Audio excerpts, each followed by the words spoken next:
In this video, we're going to be talking about 3 monthly paying dividend stocks that I think are high quality and buys in my personal opinion. And we will also be talking about one dividend stock that I think you should caution and be wary of because the difference in their payouts that they're paying the shareholders, different things like that. We'll talk about it later in the video.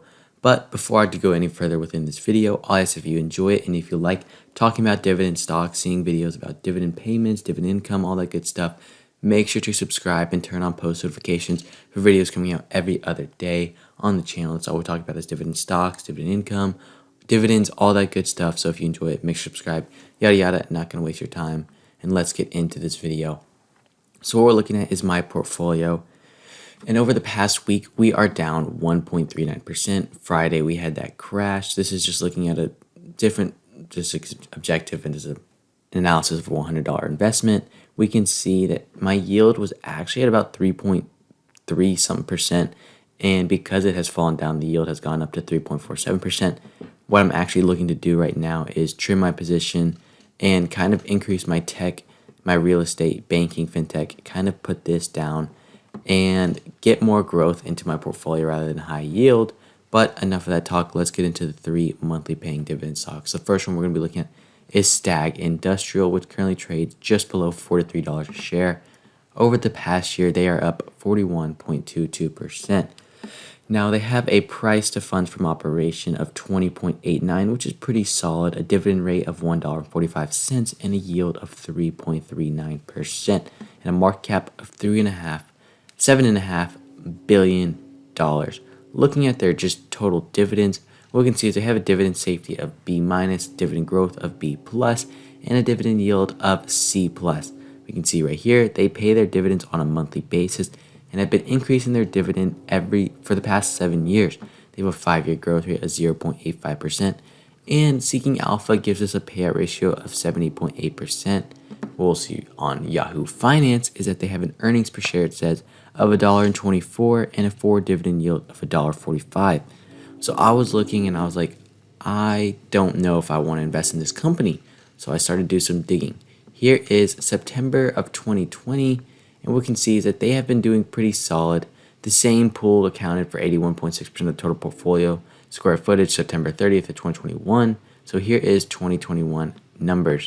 We can see they made 53 cents in funds from operation per share, and their cash available for distribution was $72.4 million. How much did they pay out? They actually have a pretty solid payout ratio. Sorry about all the scrolling, but we have to go down to see the real numbers. We can see dividends and distributions payable. They only paid out $21 million. So they have a solid payout ratio for the quarter, which is looking very, very good. Furthermore, this is their acquisition pipeline for the year. Here is what they're doing. They're expanding this company incredibly.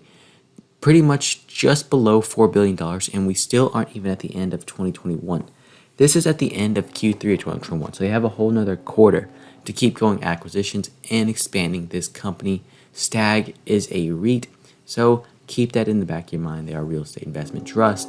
But let's look on the second company on this list, which is everybody's favorite, Realty Income. We won't go super deep into this one just because everybody knows what this company is. I've made a video on this company giving my analysis. I do own Realty Income.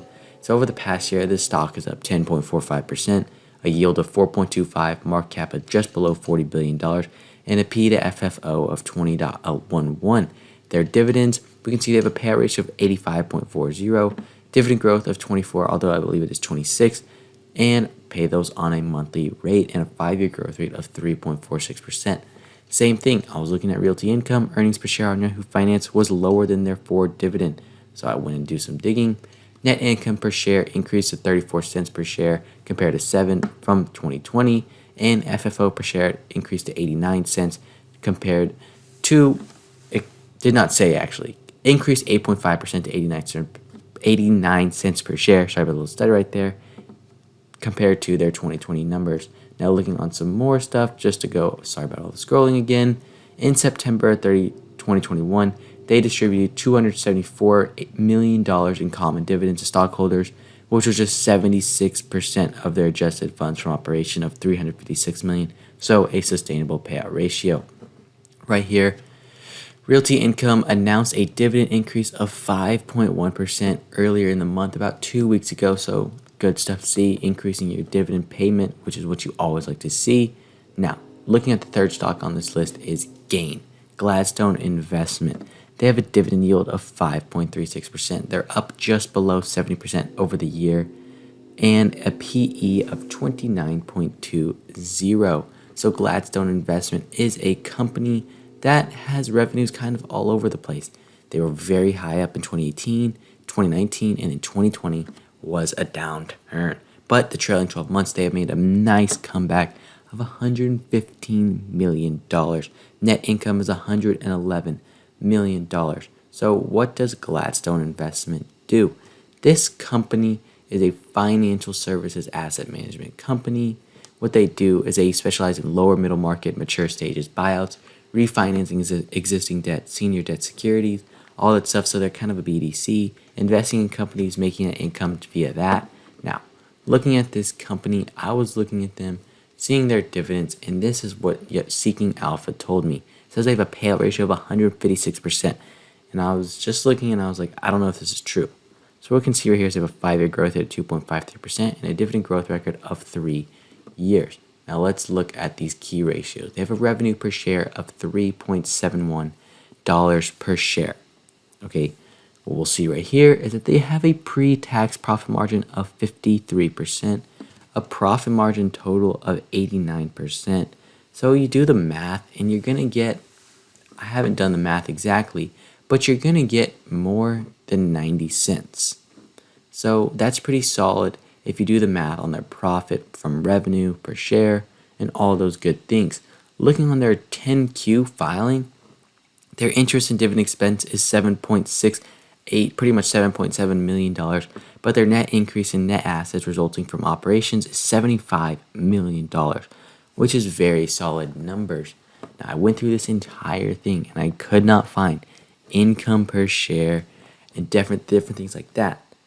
But what we'll see is that there's a lot of different things that are pointing towards very solid stuff. I currently do not own any Gladstone Investment, and the reason why is because I can't find anything like telling me the real numbers that I really want to see. Do I think this is a potential buy? I do think it is. I think the company is making good things. They have a high dividend yield and they have great growth records. So currently, I do not own any Gladstone Investment. I actually do not own any Stag either. I only own Realty Income. But the purpose of the channel is to not only talk about stocks that I own, and to talk about stocks that I think are potential buys. The only reasons that I don't own these is because I don't want to overload my portfolio with 100 stocks. I keep my portfolio a little slim. I'm actually thinking about trimming. I have 24 holdings right now. I kind of want to trim it to just 20. So whenever I do this, I will make a video saying what stocks I sold, why, my reasoning for all that good stuff. So make sure you subscribe, turn on those notifications so you don't miss out on that video. But let's talk about a stock that I think is a little bit weary and I currently think is one to stay away from. And that ticker is Main Street Capital.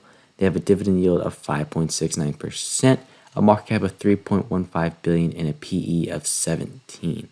Now, over the past year, this stock is up 39.4%. Looking at their dividends, they have a solid dividend growth rate of A+, dividend growth record of 2 years, 5-year growth rate of 2.62%, and it says a payout ratio of 100.78%. Went on to Yahoo Finance. What we'll see right here is that their income statement is pretty solid, went up and then has been falling down, but trailing 12 months has been absolutely explosive. The cash flow we'll see on this company is not looking that good. Free cash flow down $184.5 million, which I do not like to see. Summary, they have an earnings per share of $4.63 and a forward dividend of $2.58. So I went to go do some digging and I looked into this some more. They do have a consistent cash dividend yield. Now, I'm not sitting here saying Main is a terrible company, okay? They do have a long-term focus on delivering shareholders value and paying dividends, kind of similar to Realty Income. But Main is not a REIT. They are kind of a BDC investment company. Main has never decreased their monthly dividend rate, and they have a 95% increase in monthly dividends from 2007, which is very, very solid numbers. They have sustained and grow dividends. We can see just reading all these different things, but they kind of flex the fact that they've been increasing their dividend by 95% since 2007. I want to see their growth rates from year over year. So that's just one thing that I'm not necessarily a fan of. Doesn't mean I'm not going to invest in the company though. Now we look on this. This is what caught my eye. Is their net investment income per share is 71 cents, but their distributable net income per share is 76 cents. So they're kind of taking on a payout ratio that is not one that I like to see for my portfolio. We'll see as their total investment income was roughly $77 million. Their net investment income was $49 million, but their distributable net income is $52 million. So they're paying more than their actual net income, which is not something that I like to see on these companies that I invest in. But everybody, that is what I have for you in this video. So if you did enjoy it, if you found value, make sure to subscribe to the channel, turn on post notifications for videos coming out every other day, and leave a comment below. It just really helps out the algorithm. Let me know if you have any other monthly dividend stocks that you like, or maybe some that you dislike. I always like to see your guys' inputs and opinions. But thank you for making it all the way to the end of this video, and I will see you at the next one.